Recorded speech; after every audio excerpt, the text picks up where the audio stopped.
A Hindu mob of nearly 200,000 gather around the Babri Masjid with just one collective aim.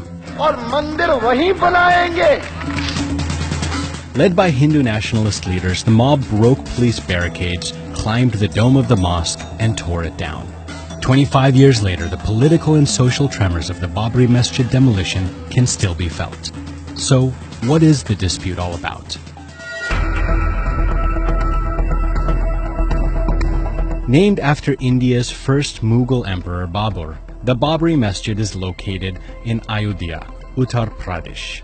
Built in the 16th century, the mosque has been a flashpoint between Hindus and Muslims in the Indian subcontinent for more than 150 years. Some Hindus believe the mosque was built after the destruction of a Hindu temple and was the birthplace of a Hindu god, Lord Ram. There have been confrontations here since 1853. The British segregated the places of worship for the two communities, and that was how it stayed for nearly 90 years. Then, in 1949, some people placed the idol of Ram inside the mosque, reigniting the beginning of the dispute in independent India. This led to the government declaring it a disputed area and locking down the premises.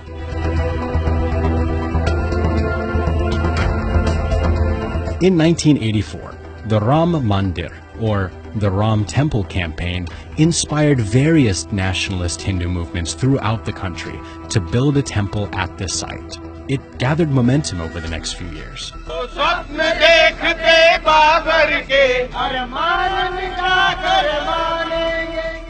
In December 1992, a mob led by Hindu nationalists stormed the mosque and destroyed it. The destruction sparked national and international protests by the Muslim community. But in India, things took a turn for the worse.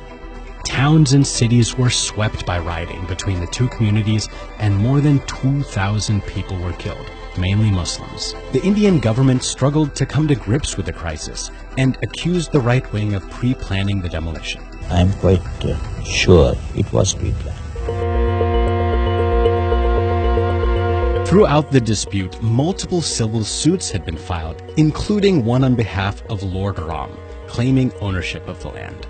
In 1996, the state high court put all of them into one suit. 6 years later, a special bench consisting of 3 judges began hearings. In September 2010, the Allahabad High Court pronounced a complex verdict, running more than 8,000 pages. It said that Hindus and Muslims were joint title holders, and the disputed site should be divided into 3 parts, 2 for the Hindus and 1 for the Muslims. That was not acceptable to any of the parties, and within months, the stakeholders took the case to the Supreme Court, challenging the verdict. On March 21, 2017, the Supreme Court said the matter was sensitive and should be settled out of court, encouraging all claimants to find an amicable solution.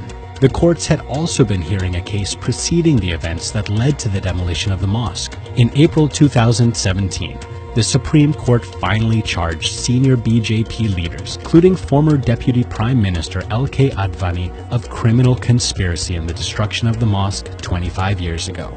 This could mean a maximum prison sentence of up to 5 years, but the verdict is expected to be delivered in 2019.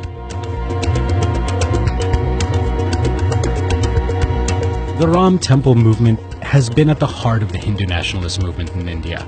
In 1984, the BJP, the current ruling party in India, and the party which many Hindu nationalists turned to, held 2 seats in the lower house of the Indian Parliament. Less than 4 years after the demolition, the number rose to 161. Over the years, the BJP has won many state and national elections. The promise to build the Ram Temple on the site of the Babri Masjid has always been a part of their manifesto. December 6th is observed as a black day by Muslims across India. Right-wing Hindu parties mark it as a day of victory. Has the BJP successfully used the Mughal mosque to polarize the people?